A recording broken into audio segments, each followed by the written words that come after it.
эфире новости, в студии Анастасия Кобызева. Здравствуйте. Вот главные темы. Ленский мост, развитие Арктики и безработица. Глава Якутии озвучил ежегодное послание Госсобранию Илтумен. Главные тезисы в этом выпуске. Новый аэровокзал Верхневилюйска встречает первых пассажиров после реконструкции. А в Нюрбе дети-сироты получили ключи от квартир.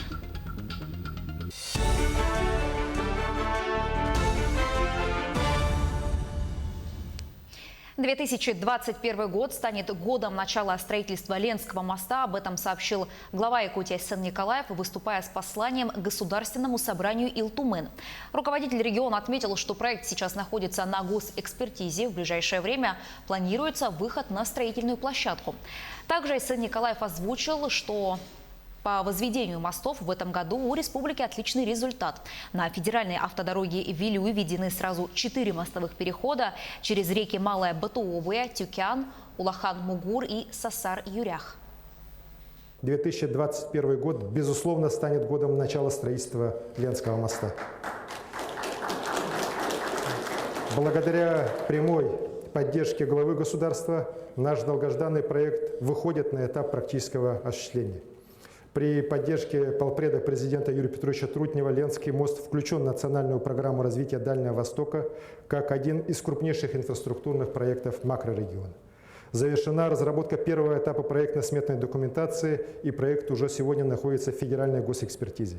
В ближайшее время уже планируется выход на строительную площадку подготовительных работ. 17 декабря подписано соглашение со Сбербанком России, и крупнейшая финансовая организация страны стала партнером нашего проекта.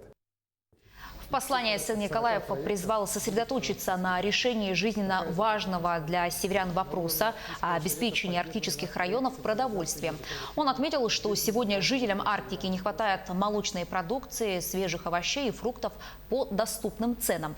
Остро стоит вопрос организации детского питания. Айсен Николаев подчеркнул, что настал момент подойти к решению этих проблем комплексно. Глава республики поручил правительству разработать комплекс мер поддержки предпринимателей арктических районов. При этом обязательно должны быть учтены направления по обеспечению жителей детским питанием и кисломолочной продукцией. Задача строительства логистических центров в 4 районах и, конечно же, снижение стоимости продуктов питания. Это, значит, основным направлением работы правительства этого года должно быть. И, конечно, развитие промышленности и социальная ответственность бизнеса в направлении поддержки развития, значит, инфраструктуры поселков, районов. Все это должно, значит, найти отражение в работе глав муниципальных образований.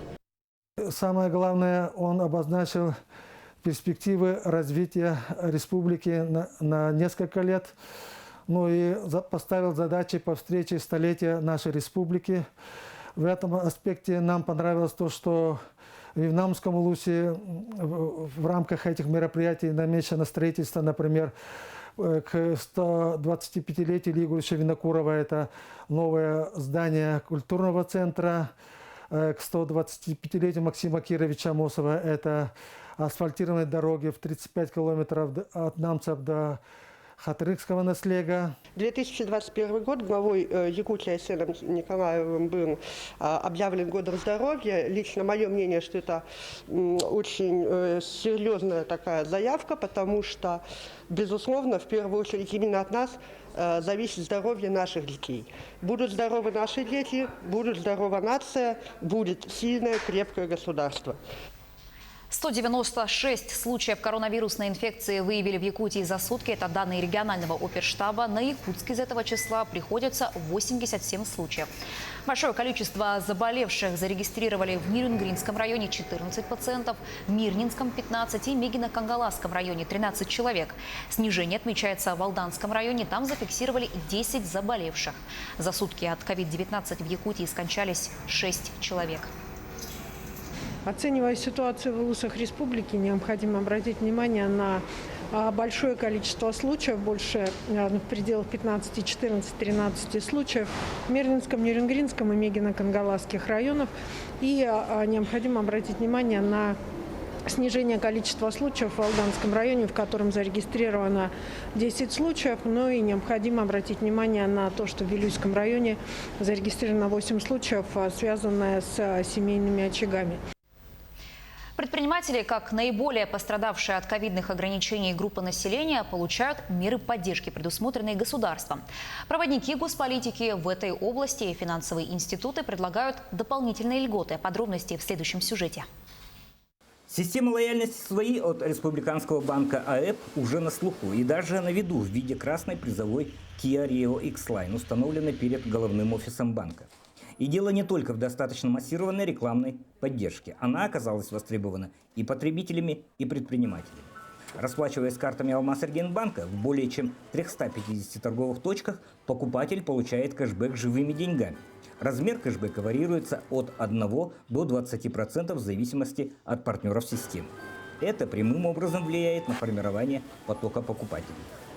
Очень рады, что Республиканский банк оказывает поддержку торговым учреждениям. Система прошла стадию становления в течение года. Список партнеров ежемесячно пополнялся новыми торговыми точками, среди которых крупные сети и совсем мелкие учреждения торговли. А Алмаз-Эргенбанк не останавливается на стимулировании продаж партнеров, применяя систему кэшбэка. Предприниматели, становящиеся партнерами системы свои, получают бонусы в виде льготных тарифов на обслуживание в Республиканском банке. В рамках поддержки бизнеса Алмаз-Эргенбанк разработал новые тарифы для корпоративных клиентов, партнеров программы лояльности свои, в рамках которых открытие и ведение счета для индивидуальных предпринимателей и юридических лиц совершенно бесплатно. Также Алмаз-Эргенбанк снизил ставку для партнеров свои по эквайрингу до 1% по картам Алмаз-Эргенбанка и до 1,5% по картам сторонних банков, вне зависимости от оборотов и видов деятельности торговых точек. При больших объемах продаж 1% разницы в эквайринге вырастает в значимые суммы, которые, без всякого сомнения, можно считать направленными на поддержку среднего и малого бизнеса, верной трактовкой государственной политики, направленной на поддержку наиболее пострадавших от пандемии отраслей экономики. Новый аэровокзал Верхневилюйска встречает первых пассажиров после реконструкции. В 2014 году этот аэропорт вошел в федеральную программу «Реконструкция аэропортов Дальнего Востока». Сейчас по направлениям Верхневилюйска-Якутск и обратно самолеты летают раз в 2 недели. По федеральной программе в прошлом году началось строительство новых объектов. Это аэровокзал, КПП, склад для хранения авиатоплива, а также обновили ограду по всей территории аэропорта. Аэровокзал строился с прошлого года, и в этом году, в конце года, как новогодний подарок для пассажиров, для населения Верхневилюйска, построен новый аэровокзал. Конечно, не все закончено, осталось мелочи, и мы надеемся, что это все мелочи устранятся, и мы в полном объеме будем работать в тепле, в светлом здании, в теплом здании. В Амге прошло торжественное онлайн-мероприятие, приуроченное к столетию дошкольного образования Якутии. Участники вспомнили имена ветеранов-воспитателей, которые внесли неоценимый вклад в развитие дошкольного образования. Также лучшим педагогам вручили грамоты и присвоили почетные звания. На сегодняшний день в Амгинском районе функционирует 18 детских садов и 1 школа-сад. В последние годы внедряются новые организационные формы, новый смысл приобретают образовательные и воспитательные программы. Наш всеулусный проект «Грани качества». Программы по нему делаются сквозные, то есть дошкольные образовательные учреждения и школы организуют совместный проект, в котором, конечно, ребенок от поступления, допустим, с полутора лет в дошкольное образовательное учреждение и до завершения школы ведется профессиональный мониторинг его развития, сопровождаем его развитие, да, чтобы он нашел себя в жизни, чтобы получил профессию и так далее. В Нюрбе вручили ключи от квартир детям-сиротам. В 2020 году в единый реестр детей-сирот и детей, оставшихся без попечения родителей, включили 7 человек. 4 получили жилье еще в июне. И сегодня глава района вручил ключи еще 3 детям. Жилые помещения были переданы в социальный найм на 5 лет. По истечении этого срока дети смогут приватизировать это жилье. К этой минуте у меня пока вся информация. Не переключайтесь.